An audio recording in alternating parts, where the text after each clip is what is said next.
When you're in a whiteboard challenge, it's easy to think interviewers are just looking for great ideas or polished flows. But here's the truth.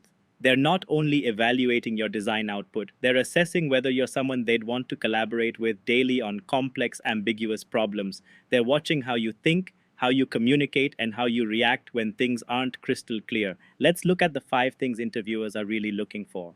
The first one is structured thinking. Interviewers want to see if you can take chaos and turn it into clarity. Can you transform a vague, open-ended prompt into something organized, systematic, and actionable? Your ability to frame problems clearly, identify patterns, and define boundaries shows maturity. Remember, structure doesn't limit creativity, it gives it direction. When you structure your thoughts, you help interviewers follow your logic, and that's what makes your design process feel confident and trustworthy.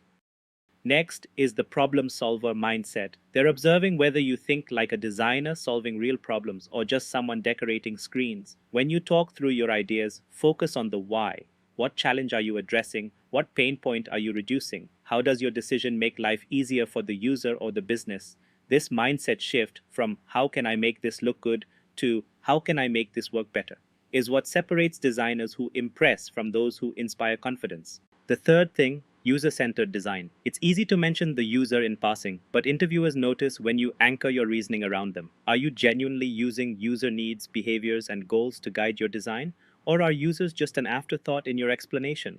Great candidates weave the user's story throughout their process, explaining every design decision through empathy, not assumption. When you show that your decisions are driven by outcomes, not opinions, you instantly communicate design maturity.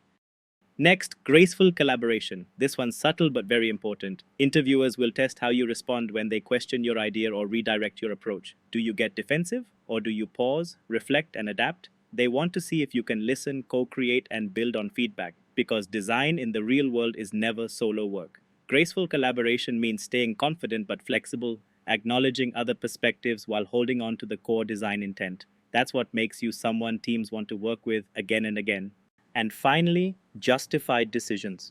Every strong designer can explain the why behind every choice. Whether it's the layout, the flow, or the prioritization, nothing should feel random. Interviewers will often ask, why did you choose this?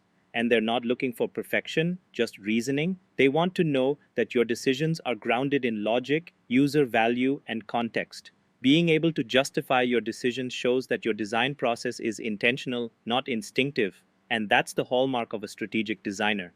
Here's the big takeaway. Companies don't hire your drawings, they hire your thinking process. Your clarity, reasoning, and collaboration style are far more valuable than a perfect sketch on the board. When you focus on how you think, rather than what you draw, you'll connect with interviewers on a deeper professional level. See you in the next video.